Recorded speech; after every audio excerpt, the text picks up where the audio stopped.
அலைக்கும் வரஹ்மத்துல்லாஹி வபரகாத்து. இந்த உலகத்தில் மிகப்பெரிய அமைதிக்கான ஒரு பரிசாக, மிகப்பெரிய ஒரு கௌரவமாக பார்க்கப்படுவது என்பது நோபல் பரிசு தான். தற்காலத்தில் இருக்கக்கூடிய அமெரிக்க அதிபர் கூட அதற்காண்டி போட்டி போட்டுக்கொண்டு இருக்கிறார் என்பதை நம்ம அறிவோம். அந்த அளவுக்கு அது கௌரவமிக்க ஒரு பதவி.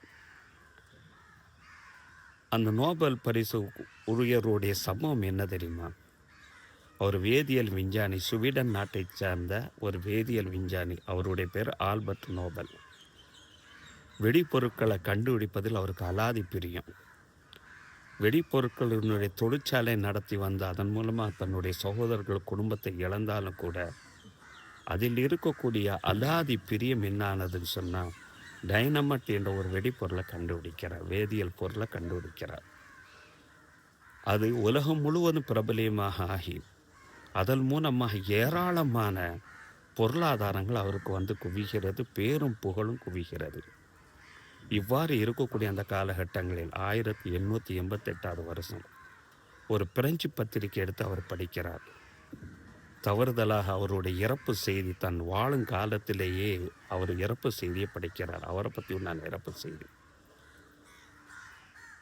மரணத்தின் விற்பனர் ஸ்வீடன் நாட்டைச் சார்ந்த ஆல்பர்ட் நோபல் அவர்கள் நேற்று காலமாகிவிட்டார் என்று சொல்லி, மனிதர்களை விரைவாக கொன்று குவிக்கக்கூடிய அரிய கண்டுபிடிப்புகளை கண்டுபிடித்து மனிதர்களை விரைவாக கொண்டு ஒழித்து கொண்டு இருக்கக்கூடிய, அதன் மூலமாக கோடிக்கணக்கான ரூபாய்களை சம்பாதித்து பேரும் புகழும் கொண்ட ஆல்பர்ட் நோபல் நேற்று காலமாகிவிட்டார் என்ற செய்தியில் தொடராக படித்துட்டு வருகிறார்.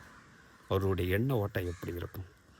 நாம் இறந்ததற்கு பின்னால் எப்படி பேசப்படுவோம் என்ற பயம் அவருடைய உள்ளத்தில் வருது. அதிலிருந்து தன்னுடைய பாதை மாற்ற ஆரம்பிக்கிறார். அப்பொழுதே உயிர் எழுத ஆரம்பித்து விட்டார். தான் இறந்ததற்கு பின்பாக நம்மளுடைய கோடிக்கணக்கான சொத்துகள் அமைதி வழியில் இருக்கக்கூடிய நபர்களுக்கு உண்டான பரிசாக செல்ல வேண்டும் என்று உயிர் எழுதி வைத்தார். 1896 இறந்து போனார். 1901 அமைதிக்கான பரிசுகள் அறிவிக்கப்பட்டு உலக கௌரவப்படுத்தப்படுகிறது. இந்த இடத்துல ஒரு ஹதீஸ் யாவும் வரும். நபி தோழர் அபூதர் கிஃபார் ரலியல்லாஹு அன்ஹு அறிவிப்பாங்க, ஜாமி திருமிதியில் இந்த ஹதீஸ் பதிவு செய்யப்படும். இத்தகில்லா ஹைசுமா குந்த, நீ எங்கே இருந்தால் அல்லாஹ்வை நீ பயந்துக்கொள்.